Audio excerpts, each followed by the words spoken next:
sekali ini hendak bercerita kepada anak-anak saya yang tercinta. Nah, cerita ini saya persembahkan untuk memenuhi tugas mata kuliah seni bercerita yang diampu oleh dosen kami, Amri Purba YS MPDI. Nah, mudah-mudahan anak-anak, teman-teman berkenan untuk mendengar ya. Oke, kita ikuti ya. Bismillahirrahmanirrahim. Assalamualaikum warahmatullahi wabarakatuh. Anak-anak Umi, kali ini Umi akan bercerita tentang kisah Zunairah. Nah, kisah ini terjadi pada masa awal datangnya Islam. Nah, pada saat itu dikisahkan bahwa Zunairah merupakan sosok yang kuat imannya. Ya, ia adalah budak sahaya dari Abu Jahal.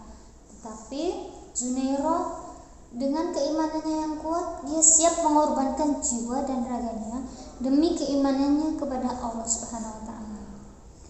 Nah, karena statusnya sebagai budak Abu Jahal, ia sembunyi-sembunyi dalam mengikuti dakwah Nabi dan dalam melaksanakan ajaran Rasulullah. Nah, karena Zunairah takut bahwa Abu Jahal akan melarangnya untuk mengikuti agama Nabi. Nah, rupanya anak buah Abu Jahal ini mengetahui keislaman Zunairah hingga ia melaporkannya kepada Abu Jahal. Kemudian Abu Jahal menjadi sangat marah dan bertanya pada Zunairah, "Hai Zunairah, benarkah kamu sudah masuk Islam?" teriak Abu Jahal. Kemudian Zunairah diam saja. Abu Jahal kemudian mengulangi pertanyaannya lagi.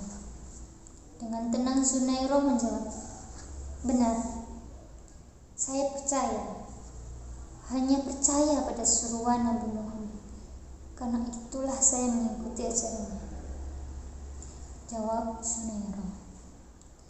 Mendengar jawaban Zunairah itu, Abu Jahal menjadi sangat marah. Kemudian dia menganiaya Zunairah secara keji hingga matanya menjadi buta. Nah, suatu kali Abu Jahal bertanya lagi pada Zunairah, "Wahai Zunairah, matamu kini telah buta akibat kamu masuk agama Islam. Sembahlah kembali nenek moyangmu, Lata dan Uzza, agar matamu kembali sembuh. Dan tinggalkan agama Muhammad itu." Betapa sakit hatinya Zunairah mendengar penghinaan Abu Jahal. Kemudian dengan lantang Zunairah menjawab, "Kalian semua pembohong, tidak bermoral. Lata dan Uzza yang kalian sembah tidak bisa berbuat apa-apa, apalagi memberi manfaat pada kalian," jawab Zunairah.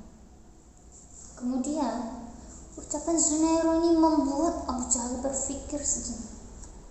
Akan tetapi, karena ia terlanjur malu dengan perbuatannya yang telah menganiaya Zunairah, dia tidak mengikuti kata hatinya.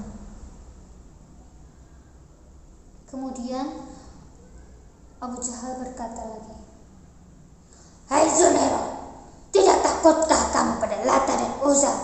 Dia akan murka padamu." Kemudian Zunairah semakin berani menjawab. Dengan lantang dia menjawab, "Wahai Abu Jahal, sebenarnya nenek moyangmu yang buta. Lebih buta dari mataku yang buta karena siksaanmu. Meskipun mataku buta, Allah tidak sulit untuk mengembalikannya menjadi terang kembali. Tidak seperti Tuhanmu Lata dan Uzza yang tidak bisa berbuat apa-apa."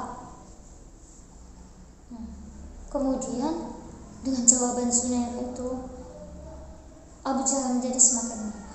Penyiksaan terhadap Zunairah tidak pernah berhenti menyiksa ketika matahari terbenam. Nah, lalu ketika matahari terbenam itulah Zunairah baru disuruh kembali pulang ke rumah majikannya. Dalam keadaan gelap di malam hari, dia tidak pernah berhenti berdoa, memohon pada Allah. Kemudian kekuasaan Allah pun datang. Pada keesokan harinya, mata Zunairah bisa melihat.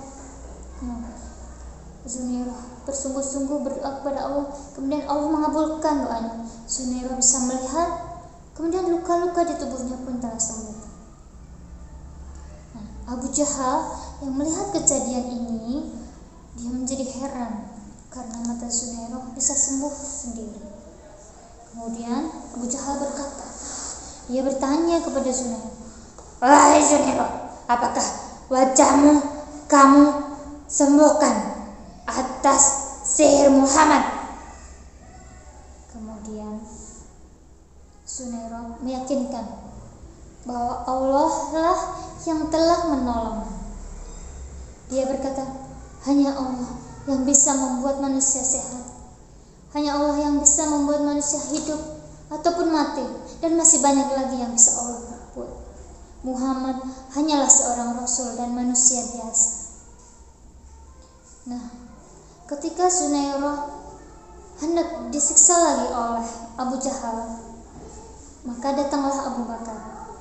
Kemudian Abu Bakar membeli Zunairah untuk ditebusnya, kemudian membebaskannya sebagai manusia yang merdeka.